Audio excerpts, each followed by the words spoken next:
Things are getting out of control. So today we are reacting to James Rich Young new day trading setup. So the first one was kind of ridiculous. The last one was just stupid. This one is just out of control. But let's take a look at it. As usual, I'll link all the tools that I personally use to day trade down in the description, so don't forget to check them out. All right, so I haven't done a proper setup tour since the move here into the new office, and I've updated quite a bit since the last setup tour. So let me show you what I'm working with. Actually, before I start, let me beat you to it and say, is all this necessary to become a profitable trader?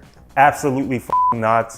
But I'll share some of my thoughts on that at the end of the video. All right, so at least he acknowledged it, that it kind of makes no sense. But I have to admit, sometimes, you buy one thing, you just keep the old one, then you just add it up, and then you just keep on adding stuff up. And at a point, you're just like, whatever. Instead of just having it on the ground, might as well just plug it. And I think that's kind of what happened over here. Let's start with the monitors, because that's probably the first thing you notice. So I have three 55-inch Samsung Odyssey Arcs. I like to have my monitors vertically when I'm trading. So when these came out, I pretty much jumped on them.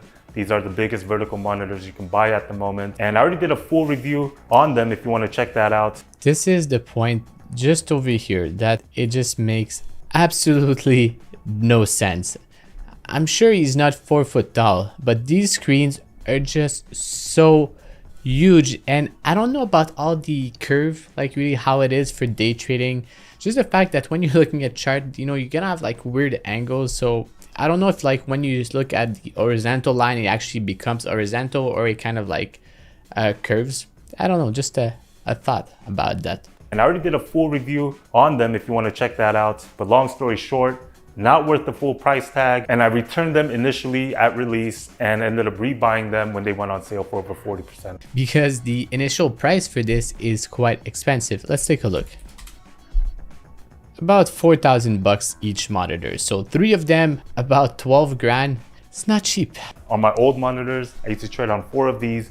These are the LG 43-inch 4K monitors, and 2 went to my wife's office and 2 was just collecting dust in my old office. So I recently said, why not just set them up to use for my thumbnail chart? My sweet spot is any 4K monitors will do, really. And if it was up to me, I wish these monitors came in 6 or even 8K so that I can downsize to just 2 of these monitors, which was a little thought about that. So I currently use 1440p resolution, and I honestly think it's pretty much the best resolution. Otherwise, I just feel like the font is like so small, and it's really annoying that, like, yes, you have more space, but everything is like very thin.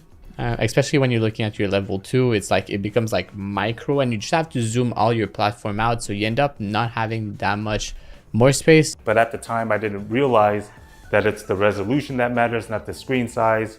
So for me, it was kind of a pointless upgrade other than the aesthetics. So having said that, do I regret it at all? Maybe like that much, because bigger isn't always better, especially for trading. Again, I wish these came in like 8K, because all this did was make the... Not sure how he execute a bit his trade, because all the the charts are so tiny, like very small, and quite hard to really see like the big picture, except if he has like multiple time frame for the same chart. But I don't know if you can actually look at that many tickers all at once. 8 level 2, and like the order windows, I think they're like on the far right. Like when it's something that if you have 8 level 2, you probably want to see your position more in front of you, just to make sure you're not like fat fingering something or stuff like that. But it's a lot of stuff. All the monitors are connected to 2 custom PCs I built myself. The right 2 monitors are connected to my old PC, which I trade on. And then the left 3 monitors are connected to this PC, my main PC, which I scan on. Now you have to open one computer, you have to open the other computer. Sometimes less is more. Not in everything, but sometimes. And then on my desk, I still use the same keyboard. This is a Philco Majestouch or Magistouch 2 keyboard. And I just put custom keycaps on them that I found on Amazon. But I always wanted to try building my own custom mechanical keyboard, but I just never really found the time. And everything's always sold out. So this was kind of like my lazy way of doing things. And my mouse is also the same mouse I've been using, but this one is a brand new one because the old one broke. It actually had a crack on it from a while back, and it finally gave up. And I have that hooked to a mouse bungee, so the weight of the cord doesn't drag my mouse. Then I have my famous X Keys keypad I use for my hotkeys when I'm trading.